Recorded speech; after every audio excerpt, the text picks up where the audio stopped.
Senhor presidente, senador Suplicy, caros colegas senadores, senadoras, eu venho à tribuna do Senado reproduzir aquilo que também outros colegas já trouxeram, inclusive Vossa Excelência. Eu ontem usei da tribuna para trazer aqui meu voto de pesar à família do jornalista Santiago Andrade, a todos os jornalistas que trabalham nessa casa, nesse país, e também à Rede Bandeirante de televisão. O Brasil inteiro está discutindo. Hoje eu passei o dia dando entrevistas para várias rádios, para emissoras de televisão. Foram muitos os que me procuraram e foi bom. Eu agradeço as oportunidades até para esclarecer algo. Nas redes sociais também tem vários questionamentos, mas tanto eu, senador Cristóvão, senadora Ana Amélia, senador Paim, senador Raup ainda há pouco, senador Suplicy, muitos outros colegas, trouxemos até aqui nossa preocupação com esse embrutecimento, essa situação de absoluta insegurança que nos deparamos diariamente. Liga-se a televisão e imediatamente a gente ouve falar e assiste episódios lamentáveis. Eu fiz algumas declarações, tenho batido nessa tecla desde que cheguei nessa casa, da importância da reforma do Código Penal, de fazermos uma mudança radical na lei de execuções penais. O que não dá é para o Brasil seguir nesse faz de conta que somos um país pacífico, faz de conta que estamos em paz, e nós temos mais de 50 mil homicídios por ano.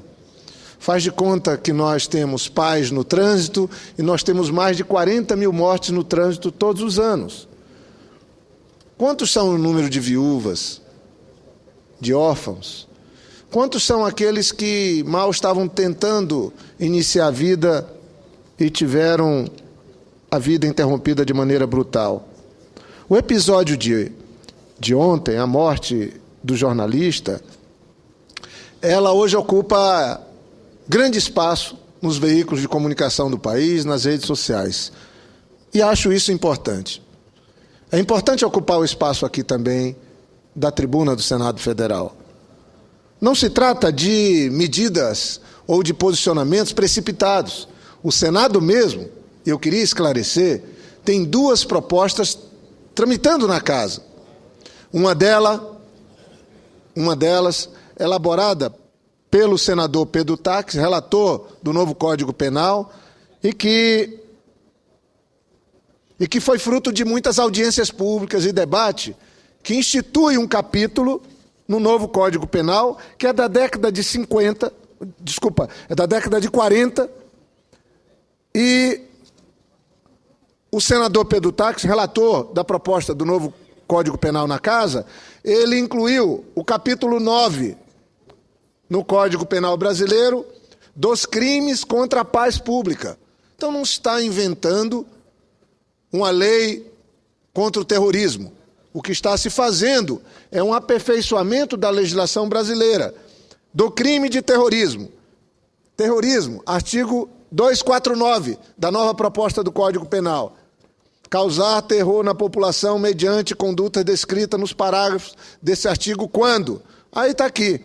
Tiverem por fim forçar autoridades públicas nacionais ou estrangeiras ou pessoas que hajam em nome delas a fazer o que a lei não exige.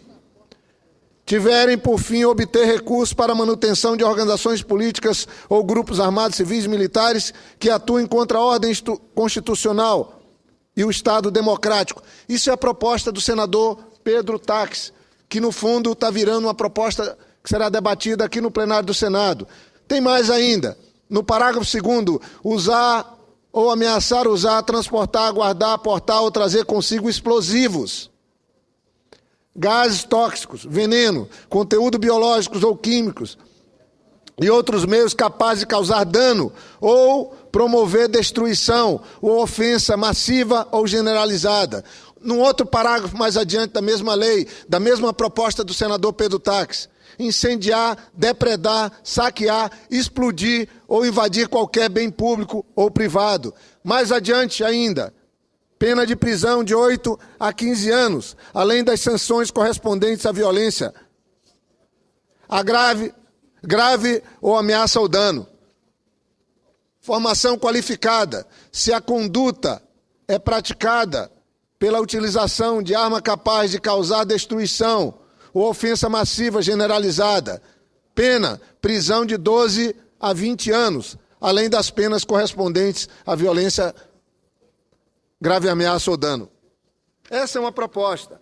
O projeto de lei da comissão, que está trabalhando pela implementação de artigos da própria Constituição, está sendo apresentado, está na pauta do Congresso, é de autoria do senador Romero Jucá, que também tipifica o crime de terrorismo. Mas eu queria aqui, com toda a tranquilidade, deixar bem claro, senhor presidente, Vossa Excelência, nosso partido, a luta de senadores e senadoras desse plenário, primeira coisa que nós temos falado aqui, nós queremos as garantias e nenhuma ameaça pode surgir nesse momento ao direito das manifestações, aqueles que querem protestar, aqueles que querem criticar. Isso é uma conquista do nosso país. O direito à livre manifestação é uma conquista do regime democrático. Nós estamos no pleno exercício das instituições, vivendo uma vida de fato democrática nesse país. Óbvio que ainda lamentamos a exclusão de muitos. Óbvio que ainda lamentamos a falta de atenção a direito de tantos. Mas ninguém nesse país pode dizer que nós estamos vivendo um regime de exceção. E eu queria, reafirmando aqui nosso compromisso, nenhuma dessas mudanças na legislação pode implicar nem ameaçar o direito do cidadão. É uma cláusula pétrea da nossa Constituição, ninguém pode mexer nela. O artigo 5º da Constituição Federal é sem dúvida, o mais importante da nossa Constituição. Ali estão as garantias do cidadão. E eu faço a leitura. O capítulo 2 da Constituição, dos direitos e garantias fundamentais. Capítulo 1, dos direitos e deveres individuais e coletivos. Artigo 5º da Constituição, senador Suplicy. Todos são iguais perante a lei, sem distinção de qualquer natureza, garantindo-se aos brasileiros e aos estrangeiros residentes no país a inviolabilidade do direito à vida, à liberdade, à igualdade, à segurança e à propriedade nos termos seguintes. Aí vem o inciso 4º. É livre a manifestação do pensamento, sendo vedado o anonimato. Aí tem um ponto importante. Está escrito na Constituição que é livre a qualquer manifestação, mas é vedado, é proibido o anonimato. E pessoas se escondem atrás de máscara para matar.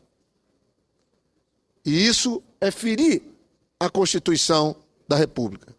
E aí tem no inciso 16, todos podem reunir-se pacificamente, sem armas, em locais abertos ao público, independentemente de autorização, desde que não frustrem outra reunião anteriormente convocada para o mesmo local, sendo apenas exigido prévio aviso à autoridade competente. Isso é o que está escrito na Constituição. E é exatamente isso que está sendo violado. O anonimato. Em pleno gozo da democracia no país, se esconder atrás de máscara é desrespeitar a Constituição, é pôr em risco os manifestantes. Por isso que eu queria dizer claramente, nós temos que garantir todo aquele que queira se manifestar sozinho ou coletivamente. Mas nós não podemos aceitar que pessoas portem armas, é ferir a Constituição. Nós não e andar com rojão, com a bomba, com explosivos, é ferir a Constituição. Então, senhor presidente, eu não sei se passaram os 10 minutos ou foram só 5. Eu penso que foram só 5. Eu queria concluir, dizer que hoje li o artigo de um grande jornalista, Jânio de Freitas.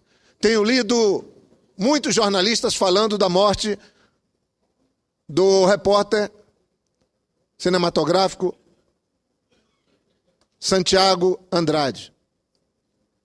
Sei que os sinais já estavam dados. O ano passado, e eu chamo a atenção dos jornalistas presentes aqui na casa e aqueles que nos acompanham pela Rádio e TV Senado. O ano passado, quando surgiram essas manifestações, que são uma novidade no país, que não podem ser repudiadas nem impedidas, ao contrário, as garantias, conforme a Constituição estabelece, têm que ser dadas para quem queira se manifestar nesse país, seja contra quem for, seja defendendo o que for, mas naquele período nós já identificamos grupos pequenos, indivíduos intolerantes, com intenções que não estão de acordo com o regime democrático, muito menos com nossa Constituição, quando eles proibiram a presença de jornalistas. Eles agiram de uma maneira autoritária, ameaçando bater, pôr fogo em carro, impedir o trabalho de jornalista. Ali já estava a senha.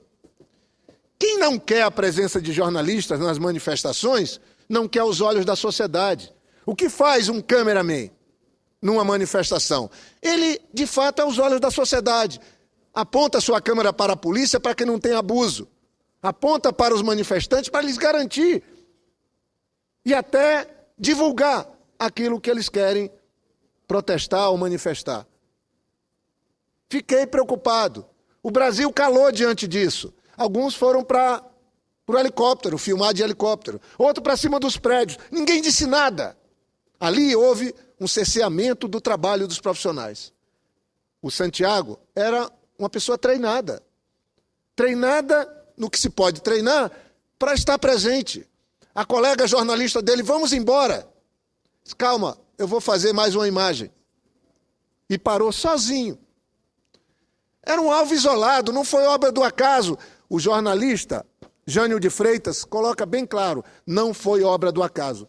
Eu queria ler trechos do artigo do Jânio de Freitas de hoje. Ele fala, a agressão homicida a uma pessoa e o ataque a um repórter por sua atividade. Misturar os dois aspectos é ruim para ambos e péssimo para a sociedade. Ele fala, um fato, dois aspectos. Veja bem o que é que ele diz. A razão que levou Fábio Raposo, e aqui eu chamo a atenção porque é um jornalista experiente, nos apontando um caminho, nós que somos legisladores. Jânio de Freitas diz, a razão que levou Fábio Raposo Barbosa, que é o que está preso, que já tinha sido preso 2 vezes por vandalismo, por atos violentos nas manifestações. Foi lá, fez um BO e foi embora. Prende e solta. Aí se matar, não, aí vamos condenar. E ação preventiva? E salvar vidas? Está lá escrito, a razão que levou o Fábio Raposo Barbosa a se apresentar à polícia, por conselho de um advogado, é perceptível. Está no seu braço. Olhe bem o que diz Jânio de Freitas. Está no seu braço. Ao usar manga comprida em sua apresentação, a polícia ele quis e conseguiu que ninguém prestasse atenção no seu braço, ali ou depois. No braço dele. De fato, ele estava de manga comprida, uma camisa quadriculada e com um ar de absoluta paz, serenidade e de educação. Já tinham morto. Já tinham morto no hospital. E olha o que é que diz o Jânio de Freitas. O braço já dizia tudo, por isso que ele escondeu, a seu respeito. Sua agressividade já se expõe no tipo de imagem escolhida para tatuar-se. O que é que tem no braço que ele escondeu? Arma, olhe bem o que Jânio de Freitas diz. Arma, punhal, lâmina de ataque. Estavam lá, no braço dele, à vista no dia da baderna. E terminariam por ser observadas para a busca de identificá-lo. Melhor apresentar-se com uma ficção e a tatuagem à vista. O disparo do Rojão foi muito esclarecedor da índole criminosa que muitos ainda negam ao Black Bloc, diz Jânio de Freitas. Use ou não esse nome, as imagens móveis mostram que Fábio e seu comparsa caminham em direção determinada, não ao acaso. O segundo avança para depositar o rojão em certo lugar no solo. E é nítido. Ajeita-o para ficar precisamente assim, em direção a uma pessoa de pé, sozinha, tão desprevenida, que nem percebe o que se passa ali. Está de costas. E é para suas costas que aponta o artefato conduzido por Fábio Raposo e apontado por seu comparsa.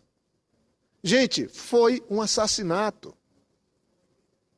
A pessoa pegar uma bomba, um artefato, um explosivo, apontar para uma pessoa que está de costa. E eu digo mais ainda, ninguém da imprensa está levantando. Se eles foram intolerantes com a imprensa o ano passado, não aceitando ninguém com camisa, representando qualquer organização, não aceitaram jornalista nem perto. Por que apontaram exatamente para um jornalista, que era fácil de identificar, estava com seu instrumento de trabalho no ombro?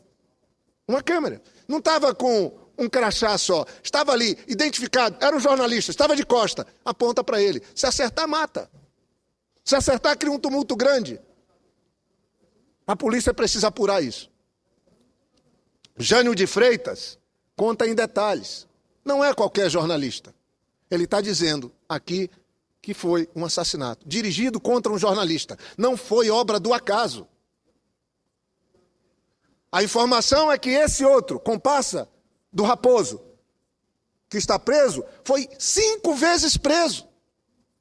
Vai na polícia, faz um BO, chega um advogado, um boletim de ocorrência, vai embora. Vai de novo e agora mata. Sinceramente, nós temos que fazer algo. Eu falei ontem aqui, e a jornalista Tereza Cruvinel reproduziu essa frase na sua coluna de ontem. Um país cordial, o nosso país cordial, está virando o país bestial. Muito obrigado, senhor presidente.